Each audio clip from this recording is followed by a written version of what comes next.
रघुपति राघव राजा राम, पति तपावन सीताराम।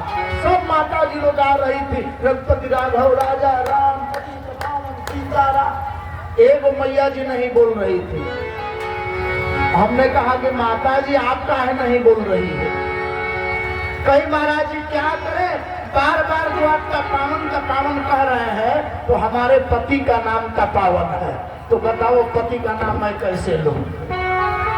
लेकिन आपको सुन के बड़ा आश्चर्य होगा, अगले दिन बड़े भाव में कीर्तन गा रही थी। जानते हैं कैसे? माता जी की तरफ से भगवान के कर कमलों में ना ठाकुर जी मंगल कर। जानते हैं कैसे? रघुपति राघव राजा राम, गुड्डुआ के पापा सीताराम। हमने कहा कि कौन सा भाव है? कहा महाराज जी जब पति का नाम न ले तो गुड्डुआ के पापा कह के गा दे, जैसे भी गाए बोलिए। तो अपने अपना सुनने का और गाने का अलग अलग भाव होता है। बोलिए आनंद कंद भगवान की जय। चुप रहा, थोड़ा इन लोगों से बुलवाए। आप लोग बोलिए यज्ञ भगवान की, और धीरे बोल जाओ गड़ा सा। बोलिए शंकर भगवान की। तनिक रउआ सब बोली तो देखी के जीता था। बोली यज्ञ भगवान की। हाँ रउआ सब है ऐसा, रात भर के थकावट हो जाता कथा में, क्या कहिए। चलो चलो चलो चलो। अनुज समेत देहु रघुनाथ, निशिचर बध में हो बसनाथ।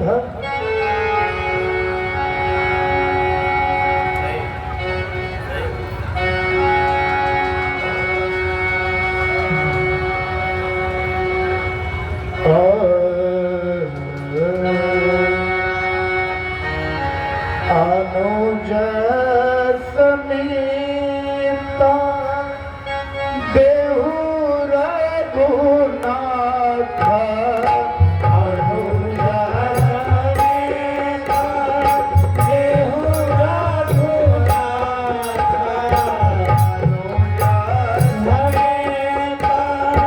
देहु रघुनाथ, निशिचर बध में हो बसनाथ, निशिचर बध में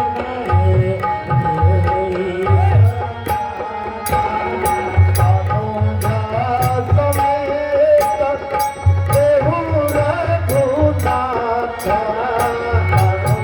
अनुज समेत देहु रघुनाथ, निशिचर बधमय हो बसनाथ, निशिचर बधमय होई सनाथ, निशिचर बधमय हो बसनाथ, निशिचर बधमय हो बसनाथ। अनुज समेत लक्ष्मण के सहित राम जी को दे दीजिए, जिससे मैं राक्षसों का वध करके समाप्त हो जाऊं, क्योंकि भगवान के बिना ये राक्षस मरने वाले नहीं है। पूछा मांगना था विश्वामित्र जी को तो केवल राम जी को मांग लेते, लक्ष्मण जी को क्यों मांगा गया? तो राक्षसों की वध करने का सामर्थ्य वल्ली फार लक्ष्मण में है। मैं नहीं कह रहा, उत्तर से रामचरित मानस ने दिया है, और इस बात का प्रमाण स्वतः भगवान राम ने दिया है कि जग महु सखा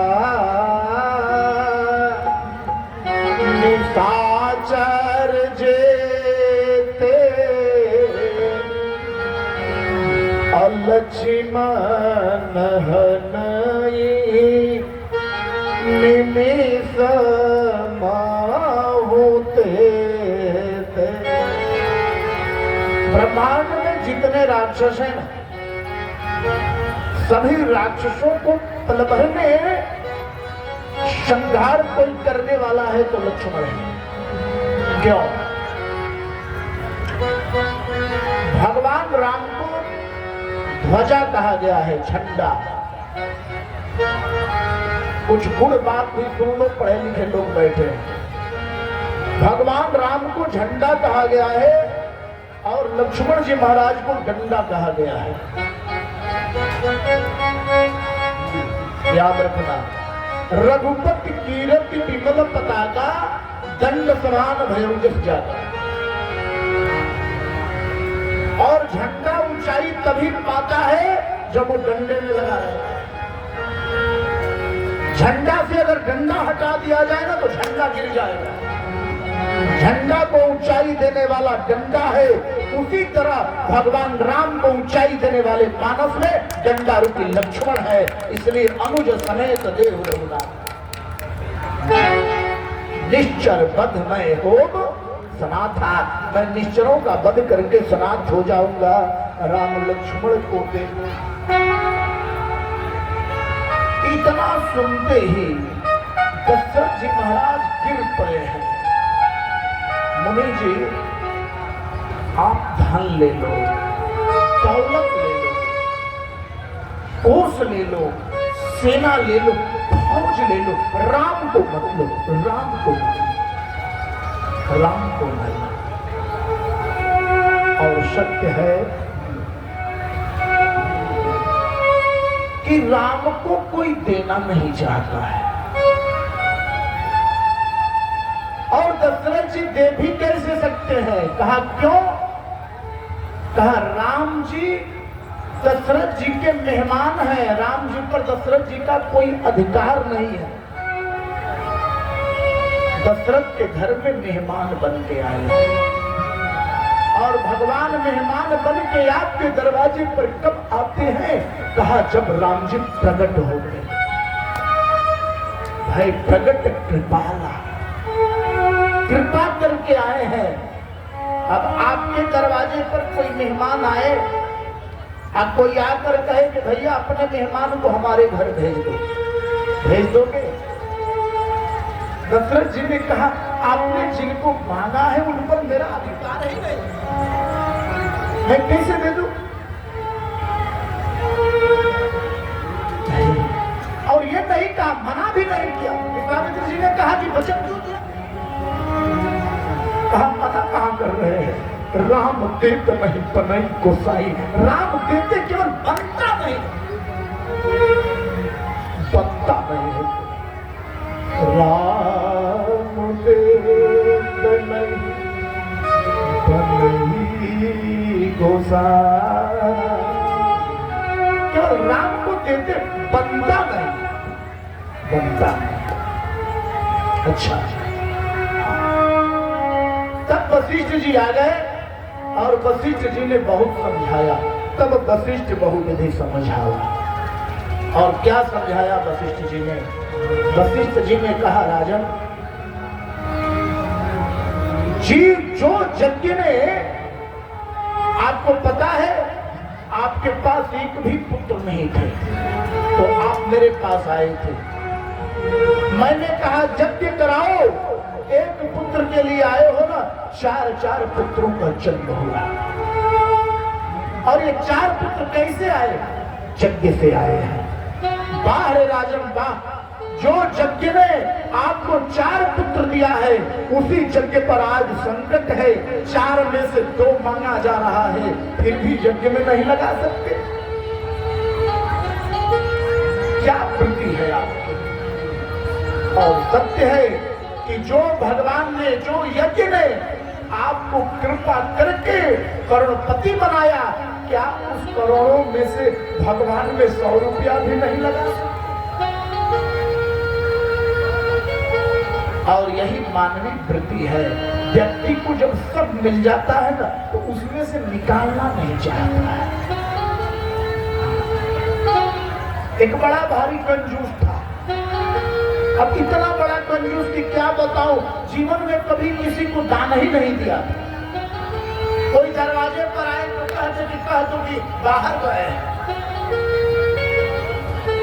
बदलो इसको, श्रृंगार में। भगवान भोलेनाथ ने सोचा कि चलो किसी को दान तो देता नहीं है, आज हम ही इसे दान लेने चले। तो ब्राह्मण का वेश धारण करके शंकर जी ही आ गए। और शंकर जी जब आए तो आके सुबह सुबह अलग जगाए, सेठ जी अरे ब्राह्मण को कुछ मिलेगा। सेठ जी ने कहा कि आज नहीं कल लाओ। शंकर जी ने कहा अच्छी बात है, समय से आ जाएगा। चले गए। अगले दिन जैसे सेठ दुकान पर बैठा, देखा बाबा भोलेनाथ ब्राह्मण के देश में उपस्थित हो गए। कहे सेठ जी आ गए, दान तो दे दो। कहा 1 घंटे में आओ। 1 घंटे में। शंकर जी ने कहा हम भी पीछा छोड़ने वाले नहीं हैं, चलो 1-1 घंटे में आ रहे। शंकर जी 1 घंटे में आए। और जब 1 घंटे में आए तब तक सेठ जाके घर के अंदर बंद। लड़का बैठा था। लड़का ने कहा पिताजी ब्राह्मण फिर आ गया मांगने। तो सेठ ने कहा कि कह दो जाके क्या कि पिताजी मर गए। कह दो, जाके कह दो पिताजी मर गए। अरे अभी तो आपको जिंदा देख के गया था। अरे कह दो अचानक हार्ट अटैक आ गया। जाके कह दिया बाहर। कहा देखिए पंडित जी दान नहीं मिलेगा। क्यों? क्या बताओ, आप जैसे आके गए ना तैसे पिताजी को दौरा पड़ा, पिताजी चले गए। शंकर जी ने कहा कोई बात नहीं, अब हमारे थोड़ा कम करो बेटा। अब सेठ जी हमारे बड़े श्रद्धालु थे और बड़े अच्छे भक्त थे। जब तक उनकी मुखा अग्नि नहीं हो जाती है हम भी जाने वाले नहीं हैं। चलो यहीं बैठो। लड़का ने कहा पिताजी वो तो कह रहा है कि हम शमशान तक चलेंगे, अब क्या करें? सेठो बड़ा जिद्दी था। कहा एक काम करो, बांस काट कर ले आओ, हमको लिटा दो, लेकिन देंगे नहीं। सेठ को बांस पर लिटा दिया गया। और तब कहने लगे लड़के कि अब तो विश्वास हो गया, अब तो चले जाओ पंडित जी। शंकर जी ने कहा बिना शमशान पहुंचने जाने वाले नहीं है, चलो।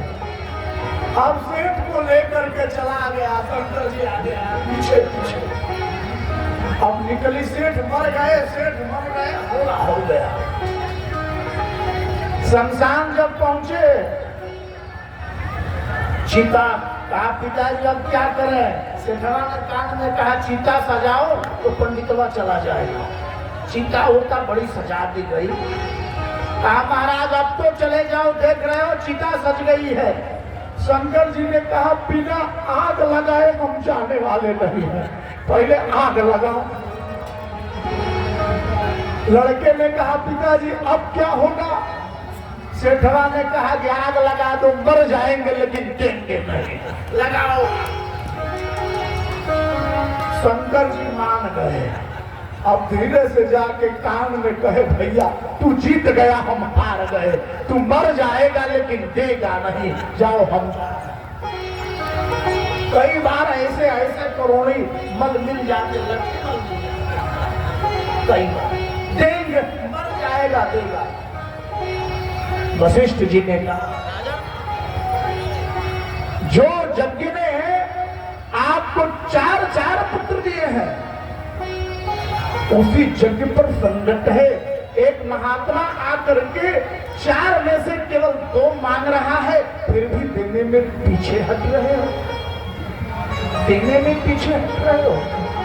देखो ये संत का वचन है, एक ब्राह्मण का ये वचन है राजन।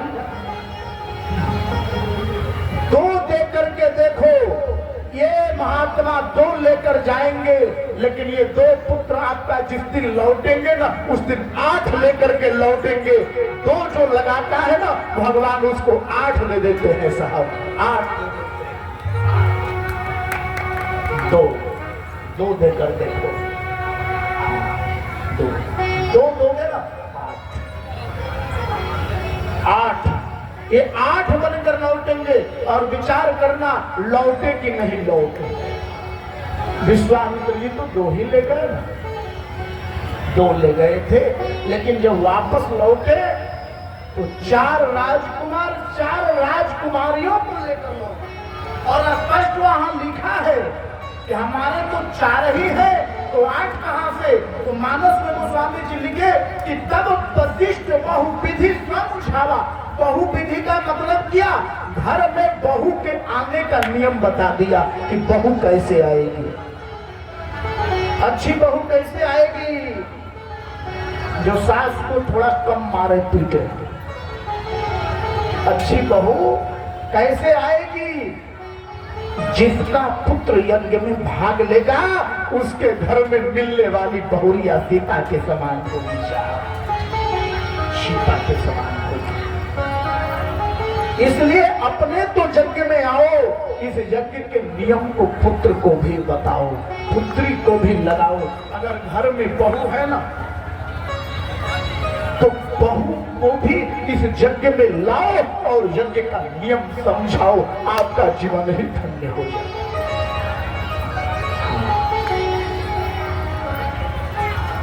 दोनों को विश्वामित्र जी के हाथ में दशरथ जी ने राम लक्ष्मण को देकर के विदा कर ज्ञान हो गया। कहे आ, और भगवान विश्वामित्र के संग चलने से पहले अपने मां के कक्ष में गए, जननी भवन गए।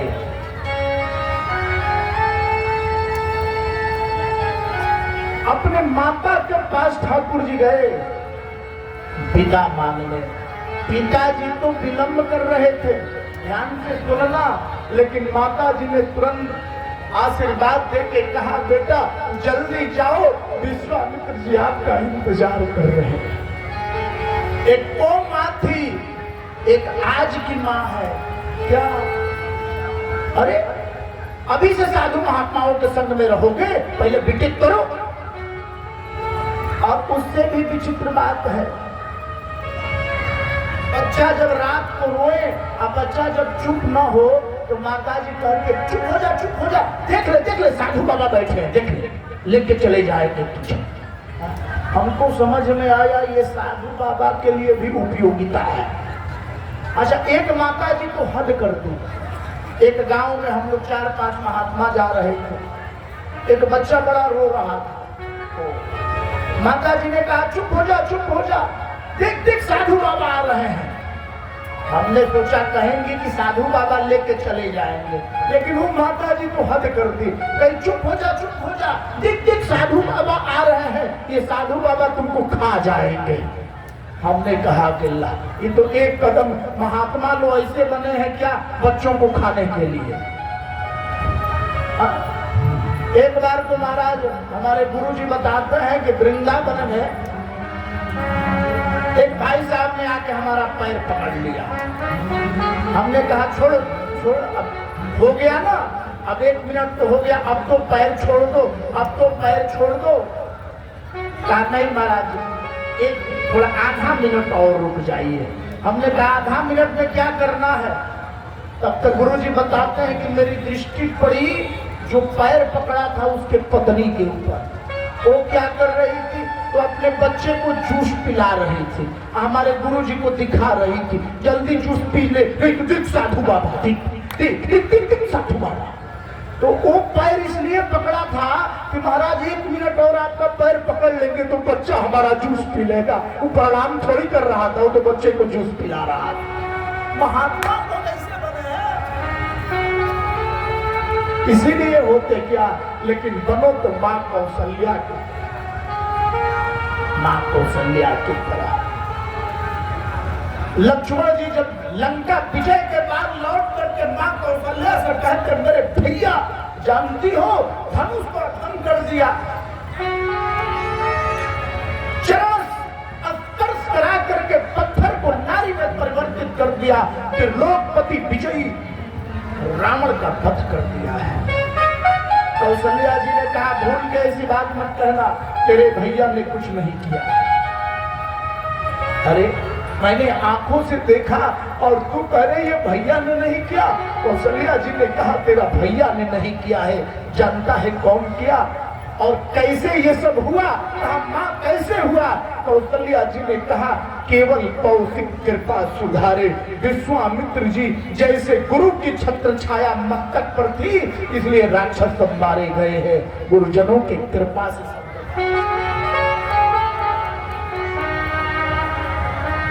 तुरंत विदा किया है कौशल्या जी, तुरंत जाओ।